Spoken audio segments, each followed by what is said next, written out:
to another incredible session here of the Lit Up podcast.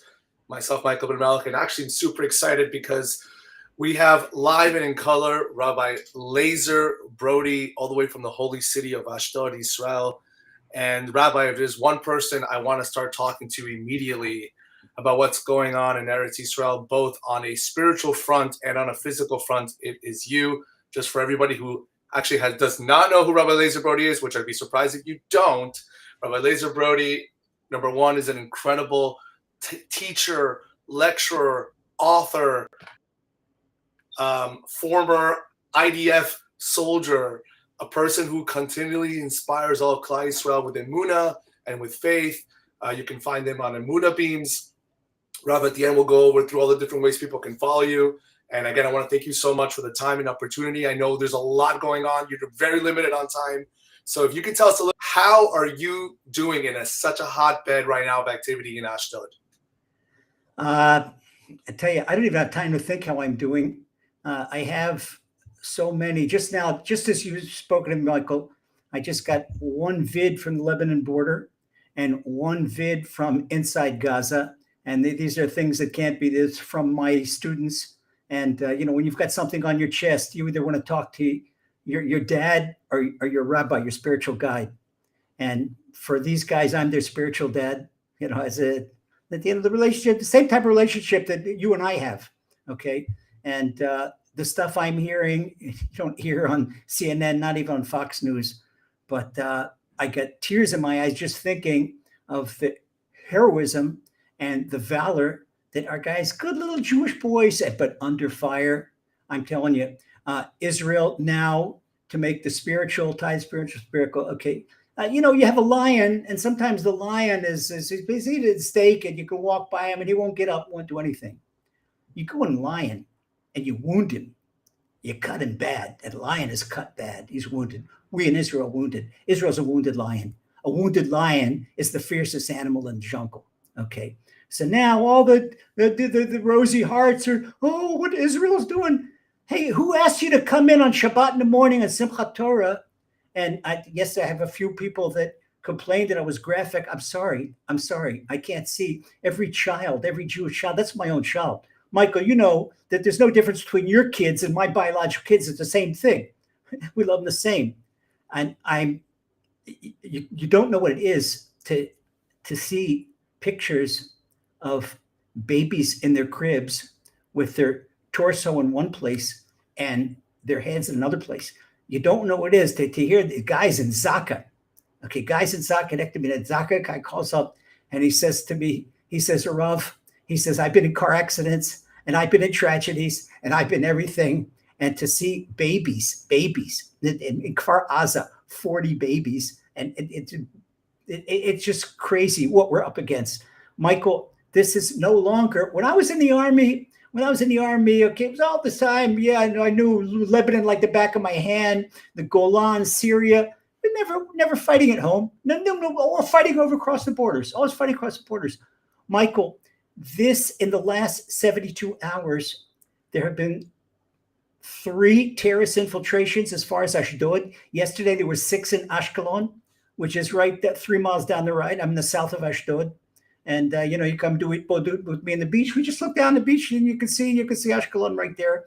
Ashkelon, just now before we spoke, between the last 2 times we spoke, Ashkelon took 6 barrages and they hit the Barzilai Hospital in Ashdod. In Ashkelon. These are not human. You know why they're not human? They're not human because they are, what can I tell you? It's created from the dark side. The dark side angels. The dark side angels. This is nothing else to think about. Michael, can you still see me? I can see you and I can hear you perfectly, Rav.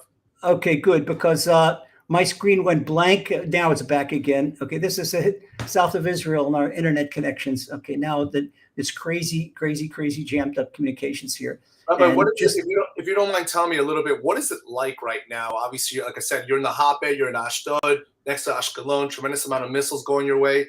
Tell me a little bit of what it's like. I know before we were just talking, before you sent me a WhatsApp message, I'm hearing the sirens in the background. and the plane's flying over you. Right. The last time we talked, we took a hit from down the road, and this is the closest one has been right outside the office. In fact, we joke, we try to make humor of it that they were trying to hit the Amuna Beam's office. I mean, this is my bomb shelter. This is the Amuna Beam's office because I built this with thought. It's got 8-inch reinforced cinder block and concrete and metal, and that's it. Well, that's on the ground floor. I live on the 3rd floor, but the office is down here in a bomb shelter, so I don't have to be interrupted. But I haven't been getting so much work done because I've been encouraging soldiers. I've been struggling with the feeling, even at age 74. You know, I'm also a fitness trainer, and I stay in combat fitness, even at age 74. And I started thinking it would be so much easier to put on the olive grab and to grab a SAR, an M16 or a Galil, and get the thing. But that's not what Hashem wants from me right now. I got to be here for people. I got to be here and keep. Rob, tell me a little bit about that. You said you've been talking to soldiers. You're obviously engaging with them. What's going on with their state of mind, and what's going on with them? What are they being exposed to? What's going on with that? You cannot imagine what's happening. One of my closest Talmidim has a son in special forces in Gaza, and the stuff they've been going through. The Arabs, the terrorists, they got hold of Israeli uniforms and they live in Gaza. They were working in Israel for years. And so they started to talk Hebrew. Oh, yeah, we're Tzahal. At a point blank, he shot my Talmud's son. Okay. Look, Hashem did a miracle. I've been praying for this soldier. I've been praying especially for the soldiers because he's in the toughest place. What's his name, by the way? Hashem did a miracle. The bullet bounced off his helmet. That's no such thing. He got a pain in the neck because it jolted his head so much. And then he thought twice and boom, just nailed the terrorist right afterward. Wow. Okay. But it lived through getting shot in the head. It bounced off his helmet. This is stuff going through. And the same guy, another guy who under fire rescued another police commando, Mishmar Gvul, rescued 3 injured tank guys. And after they did that, they went and they freed a family that was hostages. And there's still all kinds of terror. Nobody knows how many terrorists are still in the area. Okay, they're still floating around the area. Caught 3 of them right here in the entrance to Ashdod. Let's see, today is Wednesday. It was a Monday. Okay, I have to on Monday. Yesterday they reached the beach, but the Navy caught them. It's crazy. You don't leave the house unless you got to stock up on food or something else. Usually, me and my heat brother dude, I'm down at the beach. I'm out the orchards. I'm up at the dunes, and usually at a time like this, I go up to the dunes where I can see all of Ashdod, and I pray for all of Ashdod. If I would do that, I would be causing my Rebbetzin a heart attack. She wants to know I'm here. Okay, so I can't do that. I have to do things that are responsible. But the whole equation has changed. I'll give you an example, Michael, how the equation has changed.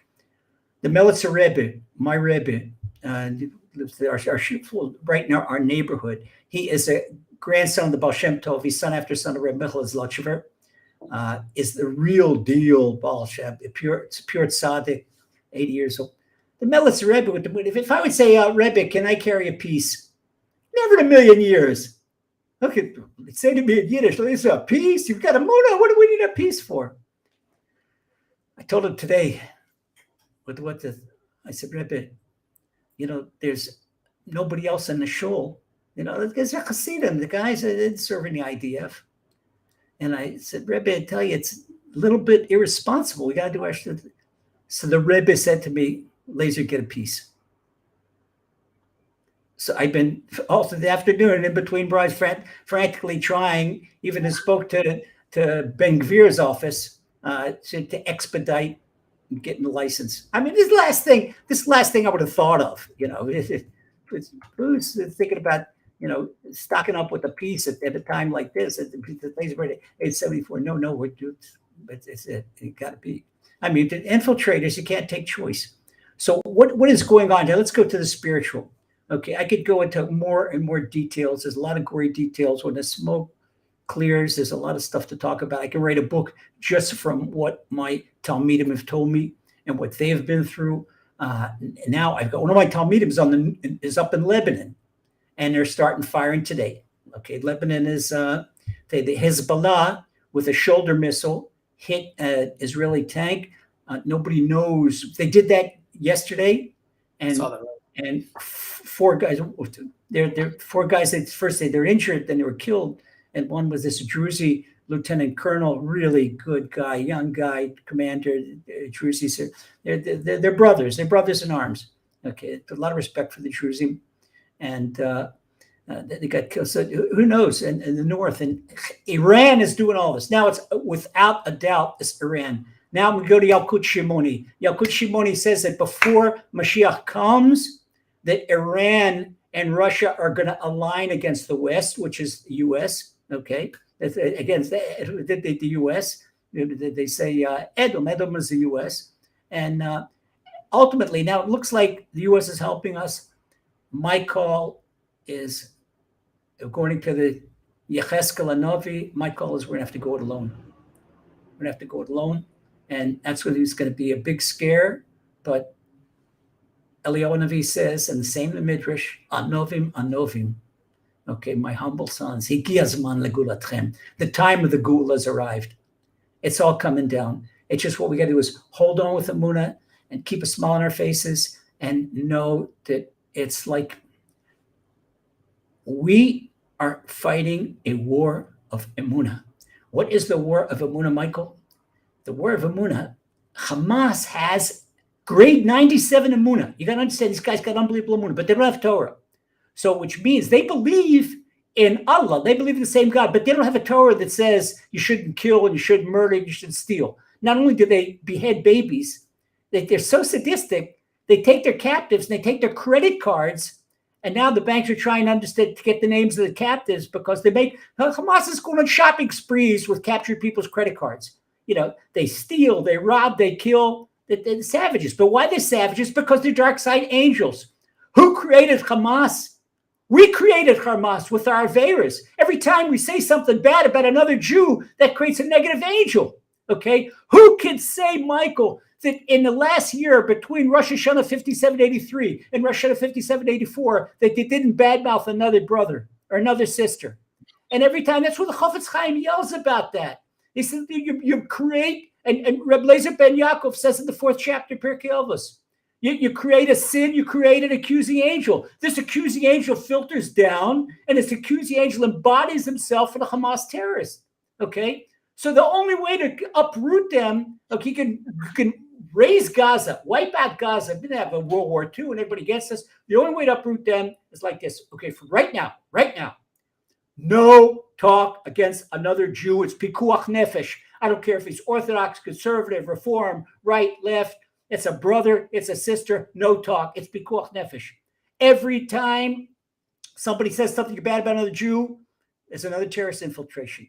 Okay? So when you do something good for a Jew, then that bullet is going to bounce off. Somebody must have held their tongue, and that's what made the bullet bounce off my student son's his helmet. It's no joke. Now, first of all, no lashon hara. That's got to be, because and my proof is from the Midrash. David HaMelech, he won his wars, but he got people killed right and left. Okay, David HaMelech knew that he was going to send Uriah the Hittite to the front. And he's going to get blown away, because that's when you go to the front, you get blown away. Ultimately, you're going to win a war.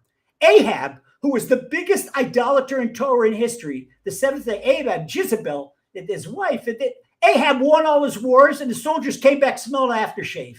Nobody with a scratch. Why? Because they had so much unity. And where do we do in the unity form? Ovadia, the prophet, hid the 100 loyal prophets in a cave in his time of famine. Michael, to barely subsistence of bread and water, how much does it take to keep 100 guys alive? Okay, even if they're little prophet, they weigh 120 pounds.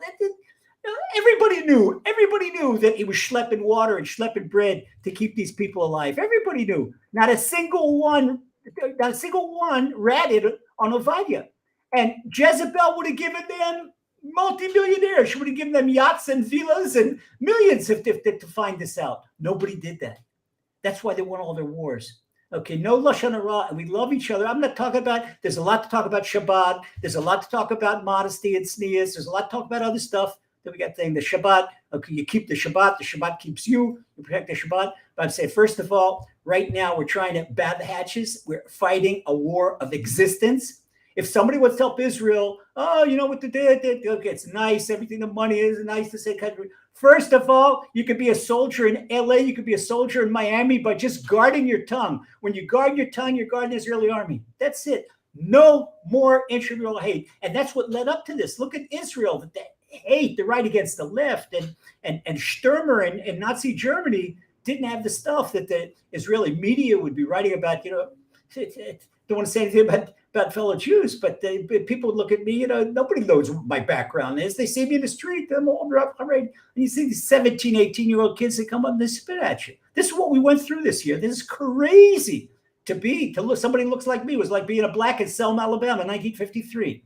Okay, none more of that. None more of that. This morning, the good news is this morning in Israel, everybody, hey brother, how you doing, my brother? Achi, achi, achi. It's all achi, achi. There's no right, there's no left, there's no religious, there's no non-religious. Everybody. And you know something? It's crazy. I'll tell you a story. We had a barrage on Sunday. Guess who jumps into my bomb shelter? Some little twiggy that was walking in the street with a midriff. I don't know what she's doing in a Hasidic neighborhood. Okay. She comes into the communal, not my office, but the communal bomb shelter right here in the building. And my neighbors are Ger Hasidim, they're kanoim. Nobody said a word to her. Nobody said a word to her. Nobody said anything. Otherwise, in normal times, well, you don't want to come into my neighborhood looking like that. She came in looking like a Miami girl on the beach, and wow. This is, I'm saying this is illustrating. This is the spiritual war. This is spiritual war. There's got to be achdus. There's got to be togetherness, and anybody that can contribute to that. And Pat, that's you're drafted. I gotta say a couple of things. Number one is it's amazing because conceptually to try to bring that concept home to all of Klal Yisrael, which is like it's about time, right? Like we finally say, this is not a war between us and Hamas, and it's a war between us. And if we can figure out how everybody needs to be on the same plane and go, look, we have to love each other, respect each other, do the best that we can, as you just made some incredible proofs regarding King Achav and King David as an example. But the idea that really, really, not only just the stopping, right? Let's say no lashon hara, right? Let's stop that. But adding on top of that, anything that we can do for Klal Yisrael, which is what we're seeing now, obviously. We're seeing the incredible love and achdut, and we're going to do this, and Hasidic people are doing that for the Chiloni, and back and forwards. And this is what it's all about. And I want to add on to that, Rabbi. Yesterday, we were in an incredible not memorial, but more of like an achdut community thing here in North Miami Beach in Miami.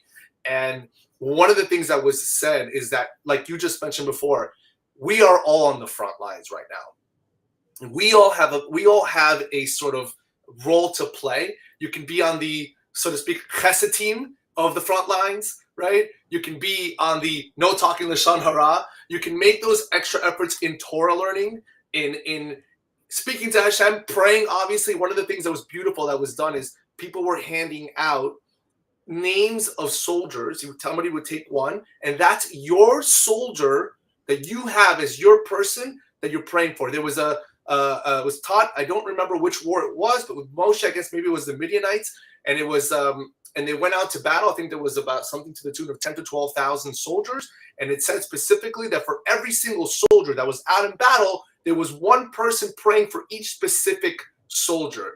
Lahavdil, we have potentially up to 300,000 reservists that are out right now, potentially ready to go.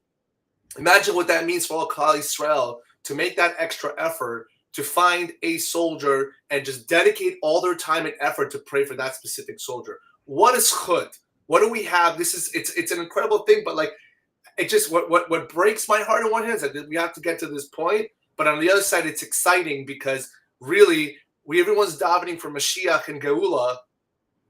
Okay, I'll give you a quickie. If somebody lacks a soldier, let him pray for Yosef Chaim ben Caleb. Repeat that again. Yosef Chaim? Okay, give you Yosef Chaim ben Kayla. I'll give you another one. These are two of the guys in the thickest of the thick. Okay. Joseph Yosef Chaim Ben. Chaim. Yosef Chaim. No, okay, Yosef Chaim ben David. Here's their siren. Here's the incoming. Was it? But you got it live right here. And before the front, Yaakov Nachman ben Menashe. 1 second. 1 second. I'm hearing it. I'm hearing the sirens. Live. You got it. Second siren. Hold it. 1 second. Just.